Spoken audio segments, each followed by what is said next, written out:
71 ثانية ماشي غير هدف بكري. هاد 71 ثانية كانوا كافيين باش يطيح بلان كامل ديال اسكتلندا ويبان وجه جديد ديال المنتخب المغربي.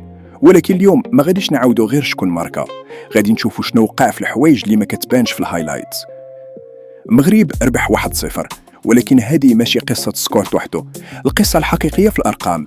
المغرب دار 59% استحواذ، 600 تمريرة صحيحة و12 تسديدة، 2 منها مؤطرة، واسكتلندا 6 تسديدات ولا وحدة مؤطرة. هاد الأرقام كتقول لنا بلي المغرب ما ربحش غير باللقطة، ولكن ربح حتى بطريقة اللعب. هذا ماشي فيديو ديال برافو الأسود، هذه قراءة اللي ما كيبانش كيفاش وهبي خلق اللاعب الحر، علاش المغرب تحكم وعلاش مع ذلك تعذب. حيث الماتشات الكبار ما كيفسرهمش سكور بوحدو، كيفسرهم الإيقاع، المساحات والقرارات الصغيرة. الماتش فيه تناقض كبير، المغرب كان عنده 59% ديال الكرة، ولكن اسكتلندا ربحت بزاف ديال اللحظات البدنية، خاصة في الالتحامات والكرات الثانية. هذا هو السؤال المهم، كيفاش فريق كيبان مسيطر وفي نفس الوقت كيبان كيعاني؟ اسكتلندا بدات ب5-3-2، هذا النظام كيبغي يسد العمق ويخليك تدور الكرة في الجناب بلا ما تدخل لمناطق الخطر، ولكن ملي سجلنا بكري ولات مجبورة تخرج من بلانها، وملي خرجات خلات مساحات كان وهبي باغي يلعب عليها. الفكرة الأهم عند وهبي هي اللاعب الحر، ماشي غير تشد الكرة، المهم هو تجرد ضغط الجهة وتخلي لعاب آخر في الجهة الأخرى وحده. هنا كيبان الفرق بين استحواذ عادي واستحواذ كيصايب تفوق. كيفاش كيتصايب اللاعب الحر؟ شادي وديوب كيتبتوا الكرة، العيناوي وبوعدي كيهبطوا يسحبوا الضغط، ومن بعد كتخرج الكرة الحكيمي أو مزراوي في وقت ومساحة. في الظاهر بان باس عادي، ولكن في العمق راه تحريك للخصم باش تفرغ جهة أخرى.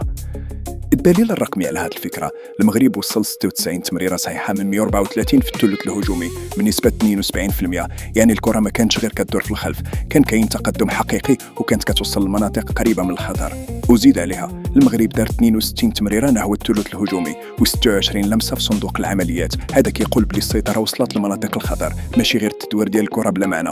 ولكن هنا كيبدا المشكل، الوصول حاجة والتحويل للهدف حاجة أخرى. كاين وجه آخر للماتش، المغرب دار 18 محاولة دريبل ونجح غير في 5، يعني 28%. هذه متريك مهمة حيث كتشرح علاش بعض الهجمات كانت كتموت في الثلث الأخير، كتوصل مزيان ولكن آخر قرار ما كيكونش ديما صحيح. هادشي كيفسر البارادوكس، 12 تسديدة غير 2 في الكادر، 3 الفرص كبار، وإكس جي المغرب 0.99. المغرب وصل ولكن ما قتلش الماتش. هنا خاصنا نفرقوا بين فريق كيصايب الوصول وفريق كيأمن الماتش من بكري. الأخطر هو أن المغرب ضيع 2 فرص كبار وضرب القائم مرة.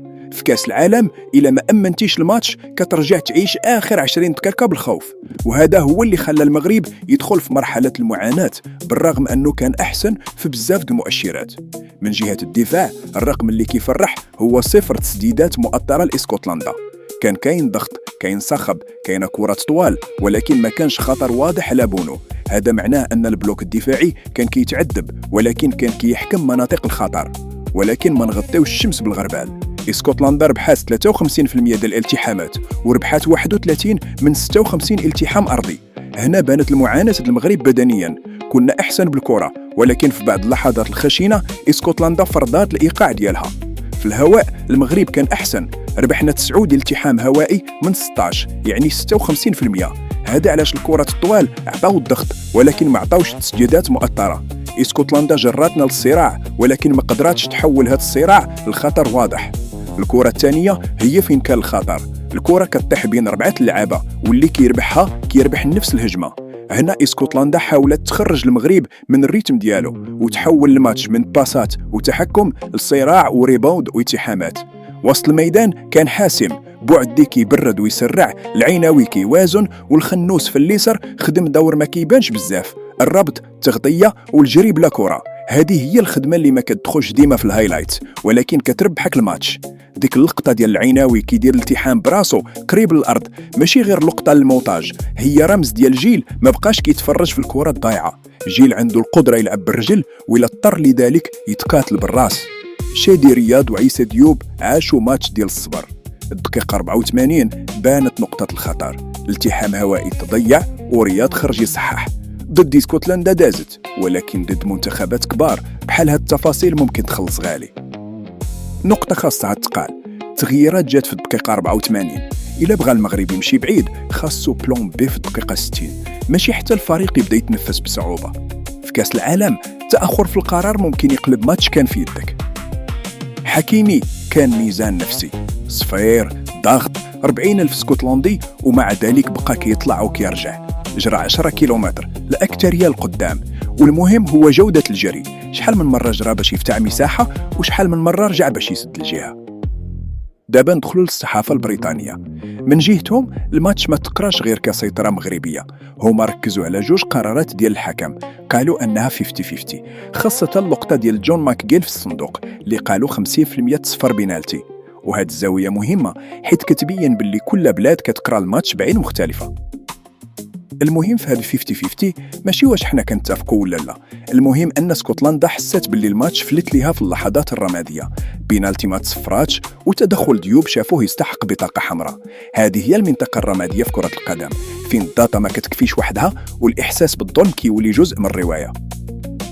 وهنا كيبان وجه آخر ديال الماتش، المغرب ربح داتا وتكتيك ولكن ربح حتى في إدارة اللحظات المعقدة. الصحافة البريطانية بحال هاد الماتشات كيتقراو أحيانا بعبارة You got away with it، يعني ربحتي، ولكن كانت كاينة حافة خطيرة. ماركا شافت المغرب ما بقاش حصان أسود ولا مرشح، ليكيب شافت النضج ولكن شافت حتى النجاعة الناقصة. هذا هو التحليل اللي خاصنا، فخر بلا تخدير، نفرحوا بالمستوى ونبقاو شايفين النقاط اللي خاصها تصلح. في المجموعة المغرب وصل ل4 نقاط بحال البرازيل، دابا ماتش هايتي ماشي غير للتأهل ولكن باش نصحوا النجاعة، تغييرات وتسيير آخر الماتش، حيت خاصنا في دور 16 غيكون إما اليابان أو الهولندا، وبزوجهم قويين بزاف. وإلا بغى المغرب يدوز من مرشح ممكن، المنتخب كيخوف الكبار خاصو يأمن الماتشات بكري. الخلاصة هاد الماتش ما كيقولش باللي المغرب كامل، كيقول باللي عنده شخصية جديدة، كيتحكم، كيعاني وكيربح. والسؤال دابا، واش نسخة 2026 أقوى من 2022؟ واش وهبي يقدر في 3 شهور يبني هوية جديدة؟ كتبوا لي الرأي ديالكم في الكومنتير، وما تنساوش اللايك، البارطاج والاشتراك.